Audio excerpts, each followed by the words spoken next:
Hi friends, welcome to Meera's novella.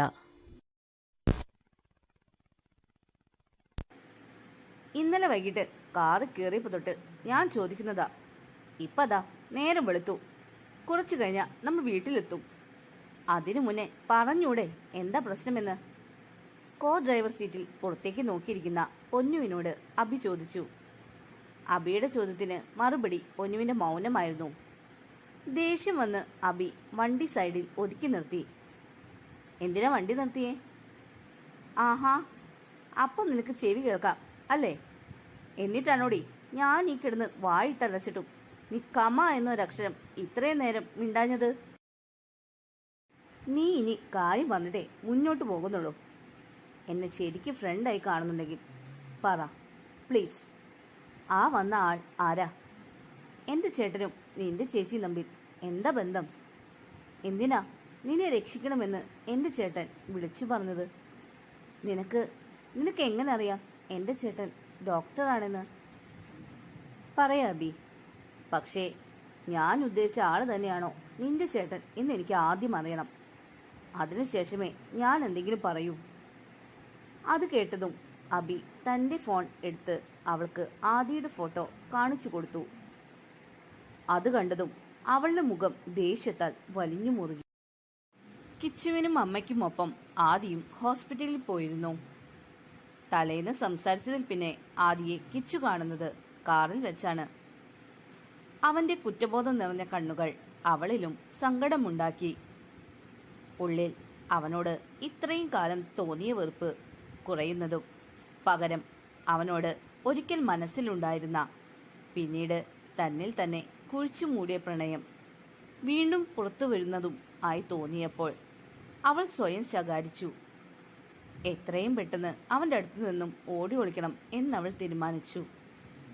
വീട്ടിലെത്തിയതും ആരോടും ഒന്നും പറയാതെ കിച്ചു വേഗം മുറിയിൽ ചെന്ന് തന്റെ ബാഗ് ഒതുക്കി. എല്ലാവരോടും പോകേണ്ട കാര്യം പറയണമല്ലോ എന്നാലോചിക്കും തോറും അവളുടെ കണ്ണുകൾ നിറഞ്ഞൊഴുകി. വന്നിട്ട് കുറച്ച് ദിവസമേ ആയിട്ടുള്ളൂ എങ്കിലും അവളെല്ലാവരോടും അവൾക്ക് വല്ലാത്തൊരു ആത്മബന്ധം ഉണ്ടായിരുന്നു. അവരെയൊക്കെ വിട്ട് പിരിയുന്ന കാര്യം അവൾക്ക് സഹിക്കാവുന്നതിലും അപ്പുറമായിരുന്നു. എന്നാൽ ഈ അകൽച്ച അനിവാര്യമാണെന്ന് മനസ്സ് പറഞ്ഞതും അവൾ കണ്ണുകൾ തുടച്ചു. അവൾ റൂമിൽ നിന്ന് ഹാളിലേക്ക് ചെന്നു. അവിടെ ആദ്യ ഉൾപ്പെടെ എല്ലാവരും സന്തോഷത്തിൽ പരസ്പരം സംസാരിച്ചിരിക്കുന്നത് അവൾ കണ്ടു. കിച്ചു പതുക്കെ ദേവകിയുടെ അടുത്ത് ചെന്നു നിന്നു. കിച്ചുവിന്റെ മുഖം കണ്ടപ്പോൾ തന്നെ ആദിക്ക് സംശയം തോന്നി. അവൻ അവളെ തന്നെ ഉറ്റുനോക്കി. അമ്മേ, ഞാൻ ഇവിടെ നിന്ന് പോവുകയാണമ്മേ. അവളുടെ സംസാരം എല്ലാവരിലും ഞെട്ടലുണ്ടാക്കി. ദേവകിക്കൊപ്പം എല്ലാവരും ഇരുന്നിടത്തു നിന്നും എഴുന്നേറ്റു. മോൾ എന്താ പറയണേ? പോവേ? എങ്ങോട്ട്? എന്തപ്പോ പെട്ടെന്ന്? ദേവകിയുടെ ശബ്ദം സങ്കടം കൊണ്ട് പലപ്പോഴും ഇടറി. ചേച്ചി, എന്തു പറ്റി ചേച്ചി? ഞങ്ങളുടെ ഭാഗത്തു നിന്ന് എന്തെങ്കിലും തെറ്റു പറ്റിയോ? പറ ചേച്ചി. പറയുമ്പോഴേക്കും അഞ്ചു കരഞ്ഞു പോയിരുന്നു. എന്താ അഞ്ചു ഇത്? അയ്യേ, ഇത്ര വലിയ കുട്ടി കരയേ? മോശമുണ്ട് കേട്ടോ. അമ്മയുടെ കാല് ഇപ്പൊ ശരിയായില്ലേ? ഇനി സഹായത്തിന് ഒരാളുടെ ആവശ്യമില്ല. ഞാനിവിടെ വന്ന ജോലി പൂർത്തിയായില്ലേ മോളെ? അതുകൊണ്ടാണ് ഞാൻ പോകുന്നേ. അല്ലാതെ നിങ്ങളുടെ ഭാഗത്ത് ഒരു തെറ്റുമില്ല. ജോലിക്ക് വന്നതാണെങ്കിലും ഇപ്പോ നിങ്ങളൊക്കെ എനിക്ക് എന്റെ സ്വന്തം തന്നെയാ. ഇടയ്ക്ക് ഞാൻ വരാം. ഇപ്പൊ പോയേ പറ്റൂ. എനിക്ക് വേറൊരു സ്ഥലത്ത് ജോലി ശരിയായിട്ടുണ്ട്. പറയുന്നത് നുണ ആയതിനാൽ അവൾ ആരെയും മുഖം ഉയർത്തി നോക്കിയില്ല, പ്രത്യേകിച്ചും ആദിയെ. നിന്നെ ഒരു സഹായത്തിന് വേണ്ടി മാത്രമല്ല കുട്ടി ഇവിടെ നിർത്തിയത്. നിന്നെ ഈ കുടുംബത്തിലെ ഒരംഗമായാണ് ഞങ്ങളൊക്കെ കണ്ടത്. ഒരിക്കലും ഞങ്ങളെ വിട്ട് നീ പോവില്ല എന്ന് കരുതി. ഒരുപാട് ഇഷ്ടമാണ് മോളെ നിന്നെ. പോവാതെ ഇരുന്നുകൂടെ കുട്ടി? ഹരിയുടെ സംസാരം കേട്ട് എല്ലാവരും ആശ്ചര്യപ്പെട്ടു പോയി. സ്വന്തം മക്കളോട് പോലും അദ്ദേഹം ഇത്ര സൗമ്യമായി സംസാരിച്ച് ആരും കണ്ടിരുന്നില്ല. കിച്ചുവിന്റെ അവസ്ഥയും മറിച്ചായിരുന്നില്ല. ഇത്രയും സ്നേഹം കുറെ വർഷങ്ങളായി താൻ അനുഭവിച്ചിരുന്നില്ല എന്നവൾ ഓർത്തു. പക്ഷേ താൻ ഇവിടെ നിന്നാൽ ചിലപ്പോൾ ആദിയെപ്പറ്റി എല്ലാവരും അറിയാനിടവരും.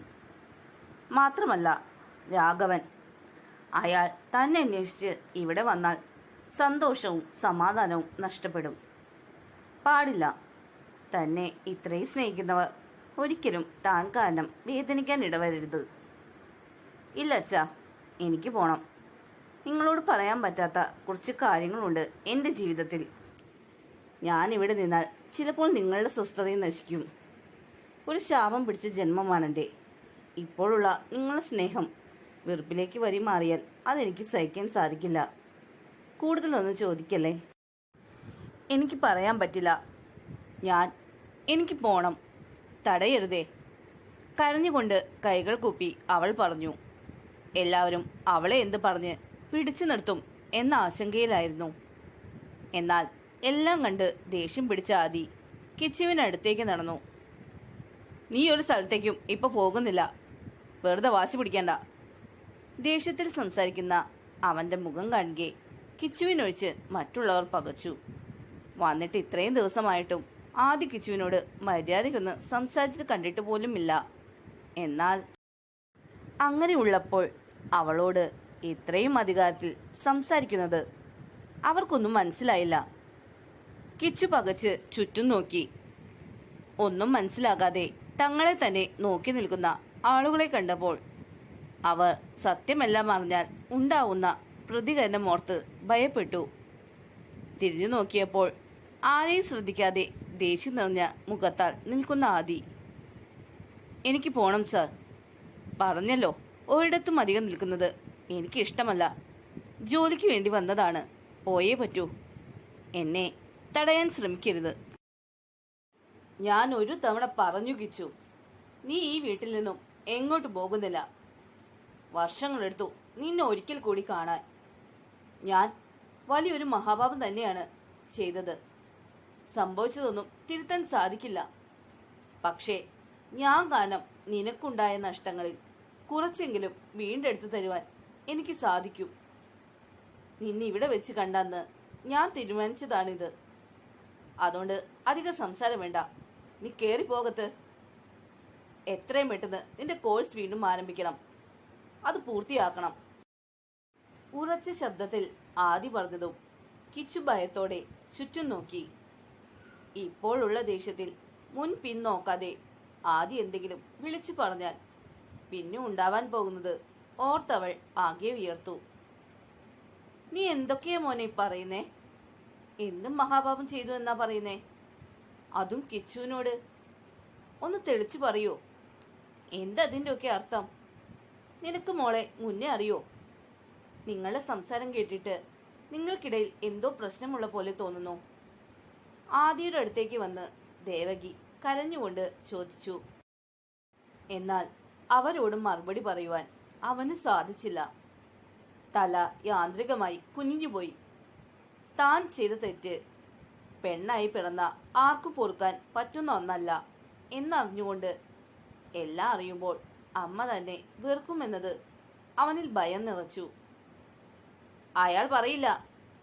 അത് പറയാൻ അയാളുടെ നാക്ക് പൊങ്ങില്ല. അല്ലേ മിസ്റ്റർ ആദിത്യവർമ്മ? ശബ്ദം കേട്ടിടത്തേക്ക് കിച്ചു അടക്കം എല്ലാവരും നോക്കി. പൊന്നു, കിച്ചു വിളിച്ചു. അവൾ പൊന്നുവിന്റെ അടുത്തേക്ക് ഓടി അവളെ കെട്ടിപ്പിടിച്ച് കരഞ്ഞു. പൊന്നു പക്ഷേ അവളെ ശ്രദ്ധിക്കാതെ അവളെ പിടിച്ച് മാറ്റി നിർത്തി ആദിയുടെ അടുത്തേക്ക് നടന്നു. കിച്ചു അവളെ തടയാൻ ശ്രമിച്ചെങ്കിലും അവളുടെ കത്തുന്ന കണ്ണുകൾ കാണുകെ ഭയന്നു. അവളുടെ മേലുള്ള കൈകൾ പിൻവലിച്ചു. പറയണം മിസ്റ്റർ. സ്വന്തം അമ്മയുടെയും അച്ഛമ്മയുടെയും പെങ്ങളുടെയും മുഖത്ത് നോക്കി തനിക്ക് പറയാൻ പറ്റുമോ താൻ എൻ്റെ ചേച്ചിയോട് എന്താ ചെയ്തതെന്ന്? പറ്റില്ല. എനിക്കറിയാം. അതുകൊണ്ട് ഞാൻ തന്നെ പറയാം. അവളെ തടയുവാൻ പക്ഷെ ആദ്യം ശ്രമിച്ചില്ല. എല്ലാവരും എല്ലാം അറിയട്ടെ എന്നവനും കരുതി. പൊന്നുവിന്റെ പിന്നാലെ വന്ന അബി എന്തോ പറയാൻ വന്നതും ആദ്യം അവനെ കണ്ണുകൾ കൊണ്ട് തടഞ്ഞു. നിങ്ങൾക്കറിയോ, എന്റെ ചേച്ചി പഠിപ്പ് നിർത്താനും എന്റെ ചേച്ചിയുടെ ജീവിതം ഇങ്ങനെയാകാനും പ്രധാന കാരണക്കാരൻ ഇയാളാണ്. ശേഷം അവർക്കിടയിൽ നടന്ന എല്ലാതും പൊന്നു വിളിച്ചു പറഞ്ഞു. തന്റെ ജീവിതത്തിലുണ്ടായ കാര്യങ്ങളൊക്കെ കിച്ചു പറഞ്ഞ് എല്ലാവരും അറിഞ്ഞിരുന്നെങ്കിലും അന്ന് അവളോട് അങ്ങനെ പെരുമാറിയത് ആരാണ് എന്നവർ എത്ര ചോദിച്ചിട്ടും കിച്ചു പറഞ്ഞിരുന്നില്ല. എല്ലാം അറിഞ്ഞതും ദേവകി ആദിയുടെ കവിളിൽ ആഞ്ഞടിച്ചു.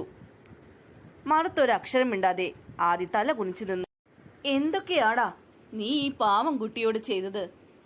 നീ എന്റെ വയറ്റിൽ തന്നെ പിറന്നതാണോ? അമ്മേ, ദയനീയമായി ആദി വിളിച്ചു. വിളിക്കരുത് നീ എന്നെ അങ്ങനെ. ഒരു പെൺകുട്ടിയോട് ഇത്ര അധപതിച്ച നിലയിൽ പെരുമാറിയ നിനക്ക് എന്നെ അമ്മ എന്ന് വിളിക്കാൻ ഒരധികാരവുമില്ല. ദേവകി വീണ്ടും വീണ്ടും ആദിയെ അടിച്ചുകൊണ്ടിരുന്നു. ആരും തന്നെ പിടിച്ചു മാറ്റുവാൻ ശ്രമിച്ചില്ല.